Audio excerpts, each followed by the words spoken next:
So next जो हमारा process है वो है एडियाबेटिक प्रोसेस। इसके बारे में अगेन सारी बातें करेंगे। तो एडियाबेटिक प्रोसेस बोलते हैं किसको है, तो जो हीट एक्सचेंज होता है बिटवीन सिस्टम एंड सराउंडिंग, अगर वो जीरो हो जाए, अगर वो कितना हो जाए, जीरो, तो इसको बोल सकते हैं कि no heat exchange between system, thermodynamic system, और बिटवीन सिस्टम एंड सराउंडिंग, अगर ऐसा होता है तो इसको अपन क्या बोलते हैं, एडियाबेटिक प्रोसेस। एडियाबेटिक प्रोसेस को बोलने का एक और तरीका भी होता है। क्वेश्चंस में अगर आप कहीं सुने कि वॉल इंसुलेटेड है, जो भी सिलेंड्रिकल वॉल्स हैं जिनके अंदर गैस भरी हुई है, अगर वो वॉल्स जो है वो इंसुलेटेड है, तो वो कौन से प्रोसेस की बात कर रहा है, एडियाबेटिक की। इसके लिए जो प्रोसेस इक्वेशन होती है, फर्स्ट प्रोसेस इक्वेशन होती है पी वी की power gamma equal to what, constant. जो गामा है यहाँ पे, गामा आपका है एडियाबेटिक कांस्टेंट, और एडियाबेटिक कांस्टेंट की वैल्यू क्या होती है, Cp by Cv and always greater than what, 1। अच्छा, गामा को डिग्री ऑफ फ्रीडम की टर्म में भी ध्यान रख सकते हैं। Gamma is what, 1 + 2 by F. F क्या है यहाँ पे, डिग्री ऑफ फ्रीडम। दो सिचुएशन के लिए अगर इसे लगाना चाहे तो P1 V1 power gamma, P2 V2 power gamma. कुछ ये पॉलीट्रोपिक प्रोसेस की तरह दिखता है। पॉलीट्रोपिक प्रोसेस में जो इक्वेशन होती है क्या होती है, PV power x that is equal to what, constant, और यहाँ क्या है, PV power gamma equal to constant. अच्छा, कई बार टेम्परेचर की टर्म में अगर आपको इसे ध्यान रखना है तो टेम्परेचर वॉल्यूम पावर गामा -1, ये भी इक्वेशन ध्यान रख सकते हैं। ऑल्दो मैं स्टैंडर्ड इक्वेशन ध्यान रखें, PV power gamma that is equal to what, x। Okay, next हम यहाँ पे जो बात करेंगे वो करेंगे वर्क डन। तो work done by gas in adiabatic process, तो work done by gas in adiabatic process, कि एडियाबेटिक प्रोसेस के अंदर गैस कितना वर्क करता है। तो वर्क डन बाय गैस की बात करें तो ये पॉलीट्रोपिक प्रोसेस की तरह है बिल्कुल, लेकिन पॉलीट्रोपिक प्रोसेस में x होता है और यहाँ पे क्या है, गामा। तो वर्क डन बाय गैस निकालना है तो पॉलीट्रोपिक प्रोसेस का वर्क होता है वो क्या होता है, P2V2 minus P1V1, P2V2 minus P1V1, 1 minus x, तो यहाँ पे क्या लिख सकते हैं, 1 माइनस गामा। और इन टर्म्स ऑफ टेम्परेचर लिखना है तो NR delta T divided by 1 minus gamma. कुछ और भी बात कर सकते हैं। अगर मैं यहाँ फर्स्ट लॉ ऑफ थर्मोडायनेमिक्स लगाना चाहूँ तो फर्स्ट लॉ ऑफ थर्मोडायनेमिक्स क्या चलेगा, फर्स्ट लॉ ऑफ थर्मोडायनेमिक्स क्या है, heat exchange equal to work plus change in internal energy. अब एडियाबेटिक प्रोसेस है तो हीट एक्सचेंज कितना हो गया है, 0।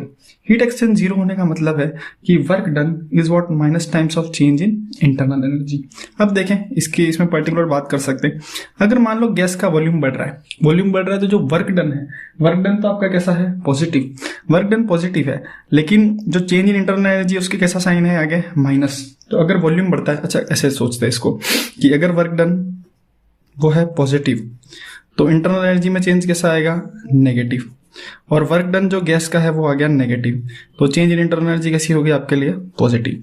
तो अगर वॉल्यूम बढ़ रहा है, गैस का वॉल्यूम क्या हो रहा है, बढ़ रहा है, तो जो वर्क डन आएगा वो कैसा आएगा, डेफिनेटली पॉजिटिव। और वर्क डन अगर पॉजिटिव आया है तो उस केस में जो टेम्परेचर होगा, टेम्परेचर की बात करें तो जो टेम्परेचर होगा यहाँ पे वो क्या होगा, राइज।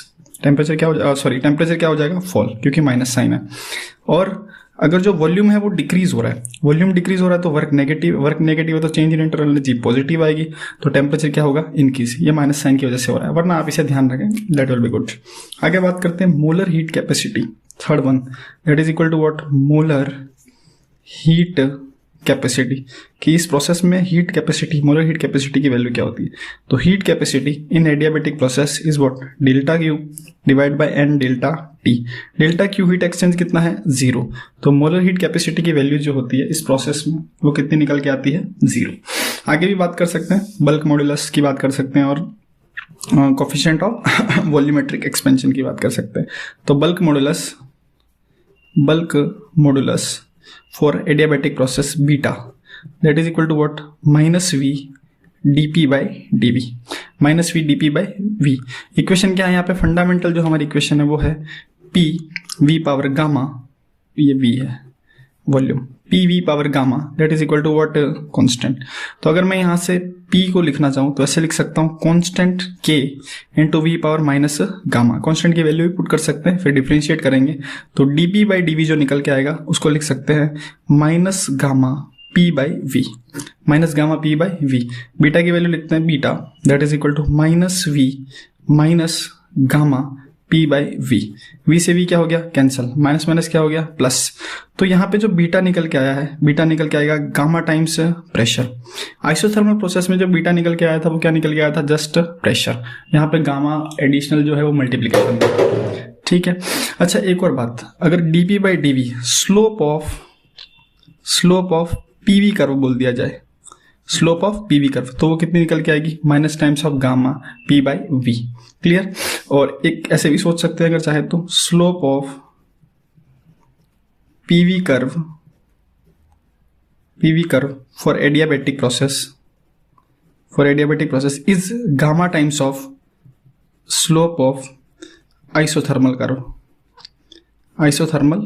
कर्व, इसे भी ध्यान रख सकते हैं, क्लियर। आगे फर्दर बात करते हैं, that is equal to what,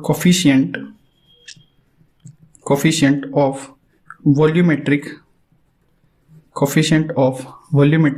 expansion, कि वॉल्यूमेट्रिक कोफिशिएंट एक्सपेंशन की वैल्यू क्या है, गामा वी। तो देखा ध्यान से, ये गामा अलग है, वो गामा अलग है। Gamma V equal to what, 1/v dv by dt, इसकी वैल्यू निकालनी है। तो गामा वी की वैल्यू आपको सीधी याद रखनी है, ऑल्दो डिफरेंशिएट करके पुट कर सकते हैं, is what 1 divided by t gamma minus 1। तो एडियाबेटिक प्रोसेस के लिए जो गामा वॉल्यूमेट्रिक कोफिशिएंट की वैल्यू होती है वो होती है 1/t गामा माइनस 1। इसके ग्राफ भी हैं, फर्दर उसकी बात करेंगे, अभी देख लेते हैं। तो जो ग्राफ बनेंगे इसके लिए, ग्राफ तो देखे ध्यान से, इक्वेशन क्या है, P V power gamma that is equal to what, constant.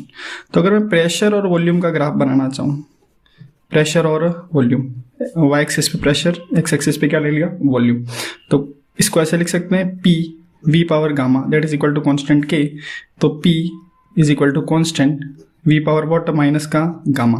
तो ग्राफ का नेचर कुछ ऐसा निकल के आएगा, हाइपरबोलिक टाइप निकल के आएगा, लेकिन ये हाइपरबोला नहीं है। हाइपरबोला तब होता है जब गामा की वैल्यू कितनी हो जाती, 1, क्लियर। दूसरा, अगर मान लो मैं इसके लिए ग्राफ बनाता हूँ, अगर टेम्परेचर और वॉल्यूम, यहाँ टेम्परेचर ले लिया, यहाँ क्या ले लिया, वॉल्यूम, तो ये भी कुछ किसकी तरह दिखेगा, हाइपरबोलिक। लेकिन हाइपरबोलिक ग्राफ नहीं है ये, ग्राफ जब मैंने पढ़ाया था तो उसमें बता रखा है ये नेचर कैसे आएगा। अच्छा, अगर आप यहाँ पे टेंजेंट डालते हैं, टेंजेंट, और उस टाइम जो प्रेशर की वैल्यू है लेट अस सपोज P0 और जो वॉल्यूम की वैल्यू है वो कितनी है, V0, तो जो tan थीटा निकल के आएगा is what, gamma times P0 V0, gamma times P0 V0, ये आपको ध्यान रखना है। और भी फर्दर ग्राफ बनाए जा सकते हैं, ठीक है। अच्छा, कई बार आइसोथर्मल प्रोसेस और एडियाबेटिक प्रोसेस को कंपेयर करा जाता है, तो उस कंपैरिजन के बारे में भी कुछ बात कर लेते हैं। तो एक चीज आपको हमेशा ध्यान रखनी है कि work done bye isothermal process is always greater than work done by adiabatic process हमेशा नहीं है ये किस केस में है, जब गैस का एक्सपेंशन हो रहा है, जब गैस का क्या हो रहा है, एक्सपेंशन। लेकिन उल्टा भी हो सकता है। उल्टा कैसे, कि work done bye adiabatic process, अगर आपने निकाला work done bye adiabatic process is greater than work done bye isothermal process. ऐसा कब होगा, ऐसा तब होगा या इस केस में होगा जिस केस में जो गैस है आपकी उसका क्या हो रहा है, कंप्रेशन। गैस का क्या हो रहा है, कंप्रेशन। अगर एक्सपेंशन हो रहा है तो आइसोथर्मल प्रोसेस का वर्क ज़्यादा होगा एडियाबेटिक के कंपेयर में, और अगर कंप्रेशन हो रहा है तो एडियाबेटिक का वर्क ज़्यादा होगा आइसोथर्मल के केस में।